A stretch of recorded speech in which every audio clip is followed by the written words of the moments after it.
और अब अगले सेगमेंट की तरफ चलते हैं। क्या यूपी में राम मंदिर 2027 के लिए चुनावी मुद्दा बनने जा रहा है? क्या राम मंदिर के बहाने ब्राह्मण पॉलिटिक्स शुरू हो गई है और ब्राह्मणों को किस तरीके से साधा जा रहा है? चढ़ावा चोरी विवाद से बदलती यूपी की सियासी तस्वीर हम आपको आगे समझाएंगे, लेकिन पहले जानिए कि इस मामले में क्या अपडेट है। तो एक तरफ एसआईटी की जांच लगभग तैयार है। जिन संदिग्धों के नाम इस रिपोर्ट में हैं, उन पर कार्रवाई की तलवार लटक गई है। दूसरी तरफ मंदिर के बड़े अधिकारियों को अयोध्या छोड़कर जाने से रोक दिया गया है। तीसरी तरफ हाईकोर्ट ने इस मामले पर तत्काल सुनवाई से इनकार कर दिया। और इन सब के बीच एक सवाल जिसका उत्तर हर कोई ढूंढ रहा है, क्या भगवान राम के घर में ही उनके भक्तों का पैसा लूटा जा रहा था? अयोध्या के राम मंदिर में चढ़ावा चोरी का मामला अब सिर्फ एक धार्मिक विवाद नहीं, यह राजनीति, प्रशासन और आस्था तीनों मोर्चों पर एक साथ उबल रहा है। तो आज की बड़ी अपडेट यह है कि मंदिर में चढ़ावा गिनने वाले 40 कर्मचारियों को हटा दिया गया है। उनकी जगह नए कर्मचारी तैनात किए गए हैं। साथ ही चढ़ावा गिनने की जगह पर 3 नए सीसीटीवी कैमरे लगाए गए हैं, यानी अब कुल 4 कैमरे वहां पर नजर रखेंगे। लेकिन एक पैनी नजर और है जो लगातार इस मामले और विरोधियों पर नजर बनाए हुए है, और वह है मुख्यमंत्री योगी आदित्यनाथ की नजर। वो दोषियों और विरोधियों दोनों को कड़ा संदेश दे रहे हैं। नियत जब साफ होती है तो नीति और नियंता अपने आप मार्ग प्रशस्त करते हैं, और यही डबल इंजन सरकार की पहचान है। बहनों और भाइयों, मैं आप सबको इस बात के लिए आश्वस्त करने के लिए आया हूं। आपने जो आशीर्वाद भारतीय जनता पार्टी को दिया है, आपका यह आशीर्वाद आज प्रदेश में विरासत और विकास की इस यात्रा को शानदार तरीके से आगे बढ़ाने का काम कर रहा है। एसआईटी की जो जांच है अब वो निर्णायक मोड़ पर पहुंच चुकी है। 6 दिन की जांच में टीम ने जो पाया उसे 7 पेन ड्राइव में सेव कर लिया गया है, और माना यही जा रहा था कि एसआईटी आज सीएम योगी को अपनी शुरुआती रिपोर्ट सौंप सकती है। लेकिन प्रदेश के सूचना विभाग ने इसे अफवाह बताया। विभाग ने लोगों से अपुष्ट सूचनाओं पर विश्वास न करने और केवल आधिकारिक स्रोतों से प्राप्त जानकारी पर भरोसा करने की अपील की है। टीम कल शाम योगी आदित्यनाथ से मिलने पहुंची थी, लेकिन वो मॉनसून सेशन की मीटिंग में व्यस्त थे, इसीलिए मुलाकात नहीं हो सकी। एसआईटी जल्द ही एफआईआर भी दर्ज करा सकती है। इस एफआईआर में जो नाम सबसे प्रमुखता से सामने आ रहा है, उनमें है ट्रस्ट के महासचिव चंपत राय के करीबी राम शंकर यादव उर्फ टिन्नू और अनुकल्प मिश्रा। साथ ही ट्रस्ट के और भी पदाधिकारियों के नाम इसमें शामिल हो सकते हैं। एसआईटी रिपोर्ट में करीब 80 लोगों के नाम हो सकते हैं। एसआईटी ने जिन लोगों से पूछताछ की है, उन्हें अगले आदेश तक अयोध्या से बाहर न जाने की सख्त हिदायत दी गई है। अब मंदिर मैनेजमेंट से जुड़े उन 5 लोगों के नाम जान लीजिए जिन्हें अयोध्या में ही रहने के लिए कहा गया है। तो राम मंदिर ट्रस्ट के महासचिव चंपत राय, राम मंदिर के व्यवस्थापक गोपाल राव, राम मंदिर ट्रस्ट के संस्थापक सदस्य डॉक्टर अनिल मिश्रा, चंपत राय का करीबी रामशंकर यादव टिन्नू और गोपाल राव का रिश्ते में भतीजा सोमेश आनंद। वो मंदिर परिसर में श्रद्धालुओं के लिए व्हील चेयर की जिम्मेदारी संभालता था। उस पर मंदिर परिसर की व्यवस्था में दखल देने का आरोप है। लेकिन एक बड़ी खबर तो यह है कि गोपाल राव अयोध्या छोड़कर कर्नाटक चले गए। हालांकि यह साफ नहीं है कि उन्होंने एसआईटी को इसकी जानकारी दी या नहीं। दूसरी तरफ चंपत राय ने चढ़ावा चोरी पर चुप्पी साध रखी है। आज चंपत राय राम मंदिर पहुंचे। इन सब के बीच सरकार का दावा यह कि दोषी चाहे कितना भी पावरफुल व्यक्ति क्यों ना हो, उसे कड़ी सजा मिलेगी। एसआईटी का समय पूरा हो गया है। जैसे ही जांच रिपोर्ट आएगी, निष्पक्ष कड़ी कार्रवाई होगी। सरकार की प्रतिबद्धता भ्रष्टाचार मुक्त शासन देने को लेकर। सर, अरविंद केजरीवाल कह रहे हैं राम मंदिर सनातन विषय नहीं है। सब लोग मदद करें, सबको करें, और जो तुष्टिकरण की पॉलिटिक्स लोग कर रहे हैं, एक बार अपने गिरेबान में झांके, देखे कहां कहां मदरसों में गड़बड़ी हुई है, कहां कहां मजारों पर गड़बड़ी हुई है।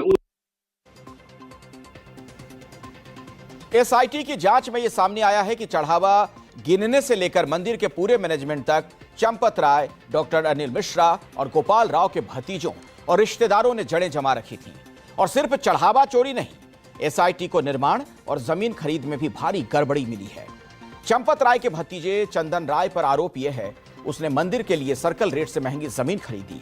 मंदिर विस्तार के लिए सर्कल रेट से 17 गुना ज्यादा कीमत पर 107 एकड़ जमीन खरीदी गई थी।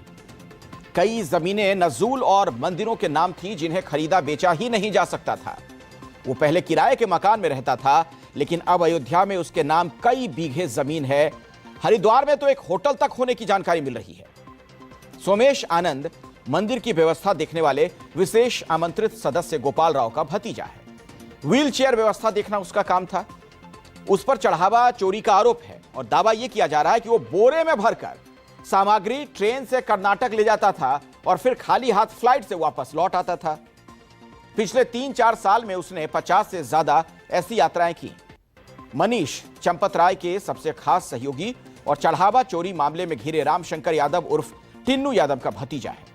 उस पर चढ़ावा चोरी का आरोप है। उसकी ड्यूटी चढ़ावा गिनने वाले कमरे में लगवाई गई थी।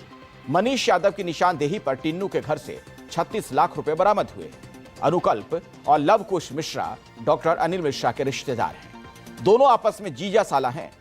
डॉक्टर अनिल मिश्रा के कहने पर ही अनुकल्प की ड्यूटी चढ़ावे की रकम गिनने में लगी थी। उसने अपने बहनोई लवकुश की भी वहां नौकरी लगवाई। लवकुश के घर उपले के ढेर में 12 लाख रुपए छिपे मिले। अनुकल्प ने अयोध्या में 65 लाख का मकान खरीदा है। और जो अधर्मी लोग हैं, ये अधर्मी लोग जो जाने कौन सी शताब्दी मना रहे हैं, इनके लिए ये समाप्ति का संदेश है। जो शताब्दी मनाना चाहते हैं उनके लिए समाप्ति का संदेश है कि जब चढ़ावे का और प्रभु श्री राम का गुप्त दान और इतना बड़ा सवाल खड़ा हो गया हो कि जहां पर सरकार और उनके संगी साथी अंडरग्राउंड लोगों के पास भी कोई जवाब नहीं है। आप सोच रहे होंगे कि एसआईटी की जांच में यह सब निकल तो रहा है, अब आगे क्या होगा। लेकिन यहां एक बड़ा ट्विस्ट है। एसआईटी की रिपोर्ट सिर्फ चोरी तक सीमित नहीं है। इसमें ट्रस्ट को ही भंग करने की सिफारिश हो सकती है। यानी राम मंदिर ट्रस्ट को नए सिरे से बनाया जा सकता है और यही वो हिस्सा है जहां से यूपी की सियासत गर्म हो जाती है। इलाहाबाद हाईकोर्ट की लखनऊ पीठ में एक जनहित याचिका दायर की गई जिसमें सीबीआई जांच और सीएजी ऑडिट की मांग की गई है।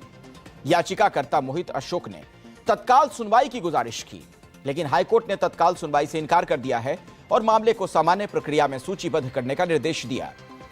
अरविंद केजरीवाल शुक्रवार को अयोध्या जाएंगे। उन्होंने एक्स पर पोस्ट कर जानकारी दी। वो 26 जून को रामलला के दर्शन और पूजन करेंगे। साथ ही संत महात्माओं से भी मुलाकात करने का उनका कार्यक्रम है, क्योंकि संत महात्माओं में भी रामलला के चढ़ावे की चोरी को लेकर नाराजगी है। रामलला के पूर्व पक्षकार और हनुमानगढ़ी मंदिर के महंत धर्मदास बाबा ने भी राम मंदिर में व्यवस्था के बदलाव की मांग की है। जितना बड़ा यह निंदनीय कार्य किए हैं सब, इनके क्या सजा दिया जाए इसका कोई मापदंड नहीं है। बहुत आदमी को राम जन्मभूमि में फालतू ले आकर के ढुका करके लूट आज से नहीं, ये शुरू से चल रहा है।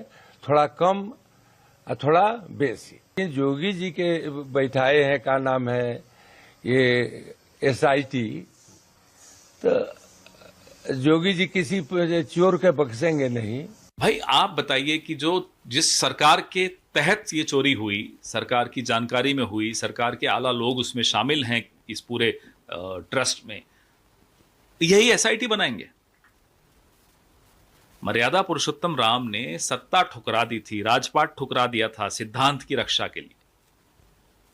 प्राण जाए पर वचन न जाओ, ये आदर्श था। और ये लोग भगवान राम के नाम पर सत्ता हड़पना जानते हैं और अब चंदा भी चुराना जानते हैं। भगवान राम को तो बख्श दो, उनका नाम तो मत लो। चुराइए, जो चोरी करनी करिए ना। वैसे कोई कम कर रहे हो, अयोध्या में भी चोरी करोगे। अब उस प्रश्न की बात जो हमने इस सेगमेंट की शुरुआत में ही पूछा था, यानी क्या राम मंदिर में चढ़ावा चोरी 2027 के लिए चुनावी मुद्दा बनने जा रहा है? और क्या राम मंदिर के बहाने यूपी में सवर्णों, खासकर ब्राह्मणों को साधने की सियासत हो रही है? ये संकेत मिल रहे हैं आज अयोध्या में हुए बसपा के शक्ति प्रदर्शन से। बीएसपी के पूर्व विधायक जितेंद्र सिंह बबलू की पार्टी में वापसी के बाद आज पार्टी ने अपनी राजनीतिक ताकत दिखाने का प्रयास किया। इस मौके पर करीब 50 किलोमीटर लंबे रोड शो का आयोजन किया गया। हजारों की संख्या में समर्थक और कार्यकर्ता इसमें शामिल हुए। इसके अलावा मायावती ने आज एक सोशल मीडिया पोस्ट भी किया। मायावती ने एक्स पर पोस्ट कर यूपी के ब्राह्मणों को बीएसपी के साथ जोड़ने की अपील की। उन्होंने अपने पोस्ट में जो लिखा है, पहले उसका सारा सार आप समझ लीजिए। बहुजन समाज पार्टी ने जब से अपर कास्ट समाज और खासकर ब्राह्मण समाज को पार्टी का उम्मीदवार बनाना शुरू किया है, तब से सभी विरोधी पार्टियों में और खासकर समाजवादी पार्टी में नींद उड़ा देने वाली बेचैनी देखने को मिल रही है। 2007 की तरह आगामी चुनाव में ब्राह्मण समाज के योगदान से बीएसपी की पूर्ण बहुमत की सरकार बनने की स्वाभाविक संभावना प्रतीत होती है। उन्हें यकीन है कि बीएसपी की सरकार बनने पर उन्हें पहले की तरह ही हर स्तर पर भरपूर आदर सम्मान जरूर दिया जाएगा। साथ ही अपर कास्ट में से क्षत्रिय, वैश्य आदि और अन्य समाज के लोगों को भी उनकी बीएसपी से जुड़ने की तैयारी है। मायावती इससे पहले भी ये एक्सपेरिमेंट कर चुकी हैं। बीएसपी अपने उसी चुनावी फॉर्मूले पर लौटती दिख रही है जो उसने 2007 के चुनाव में अपनाया था और सरकार बनाने में सफल हुई थी। तब मायावती ने नारा दिया था, हाथी नहीं गणेश हैं, ब्रह्मा विष्णु महेश हैं। यह नारा सांकेतिक तौर पर हिंदू धार्मिक भावनाओं का प्रतीक है, खासकर ब्राह्मण और सवर्ण वर्ग को आकर्षित करने के लिए। बाद में भी यह नारा ब्राह्मण वोटर्स को अपने पाले में करने के लिए समय समय पर बीएसपी दोहराती रही। माना यह जा रहा है कि इस सोशल इंजीनियरिंग को फिर से धार देने का प्रयास किया जा रहा है, यानी मूल बहुजन आधार को बनाए रखते हुए व्यापक सामाजिक गठबंधन बनाने की कोशिश, ताकि 2027 के रण में पार्टी अपनी मजबूत दावेदारी पेश कर सके। और इसी के लिए उसने अयोध्या से अधिक सियासत की उर्वर भूमि और क्या हो सकती है।